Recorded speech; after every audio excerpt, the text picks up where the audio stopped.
Vendre son entreprise, c'est un peu comme vendre sa maison. C'est une étape importante, chargée d'émotions.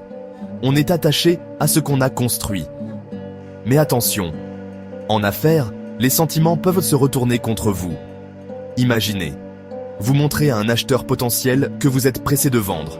Il va le sentir comme on sent la bonne affaire arriver. Résultat, il va en profiter pour négocier le prix à la baisse. C'est pareil pour vos motivations. Gardez-les pour vous. Si vous laissez entendre que vous vendez pour fuir un marché difficile, vous donnez un avantage énorme au repreneur. Soyez malin, soyez discret. Comme un joueur de poker, gardez vos cartes en main. Révélez vos informations au compte-gouttes au bon moment. C'est la clé pour garder le contrôle et maximiser la valeur de votre entreprise.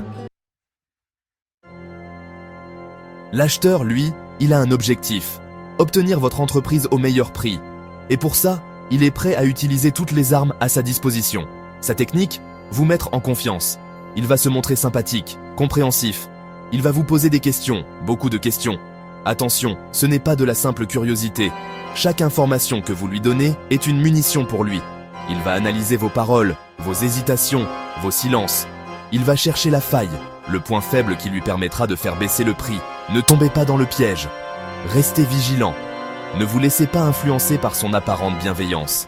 Gardez en tête qu'il est là pour faire une affaire, pas pour devenir votre ami. J'en ai vu des négociations, croyez-moi. Et je peux vous dire que les entrepreneurs qui se dévoilent trop vite le regrettent souvent. Prenons l'exemple de Marc, un artisan talentueux qui avait hâte de prendre sa retraite.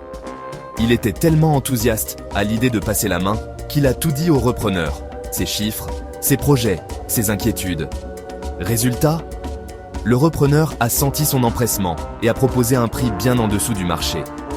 Marc, déçu et amer, a dû accepter, faute de mieux. Autre cas de figure. Sophie, une jeune entrepreneure brillante, mais un peu trop confiante. Lors d'une négociation, elle a mentionné des difficultés de trésorerie passagère. Le repreneur, flairant la bonne affaire, a profité de la situation pour négocier un prix bradé. Sophie a perdu gros, juste pour s'être confiée trop vite. Ces exemples montrent à quel point la discrétion est essentielle. Ne donnez pas d'armes à votre adversaire. Alors, comment faire pour garder la main ? Eh bien, c'est simple. Contrôlez votre communication. Ne répondez qu'aux questions qui vous sont posées. Soyez clair, concis et surtout, ne vous justifiez pas. Fixez-vous des limites. Déterminez à l'avance les informations que vous êtes prêt à partager et celles que vous voulez garder secrètes. N'ayez pas peur de dire non. Le repreneur insiste, c'est peut-être le signe qu'il y a anguille sous roche. Et surtout, ne montrez jamais vos émotions. Restez calme, courtois, mais ferme. Le repreneur doit sentir que vous êtes en position de force, que vous n'avez pas peur de négocier. C'est le meilleur moyen de le faire réfléchir à 2 fois avant de vous faire une offre basse. Dans cette aventure de la cession d'entreprise, vous n'êtes pas seul.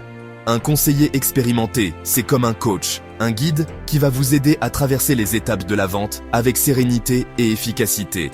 Il va vous aider à préparer votre entreprise à la vente, à évaluer sa valeur réelle, à identifier les repreneurs potentiels. Il sera présent à vos côtés lors des négociations pour vous conseiller, vous aiguiller et s'assurer que vous obtenez le meilleur prix. Un bon conseiller, c'est la garantie d'une vente réussie, au juste prix. Il vous permettra d'éviter les pièges, de garder le contrôle des opérations et de réaliser la meilleure transaction possible pour vous. Alors, n'hésitez plus, faites-vous accompagner. Croyez-moi, dans l'immobilier comme dans la vente d'entreprise, la clé du succès, c'est la préparation et le conseil avisé. Alors, bonne session.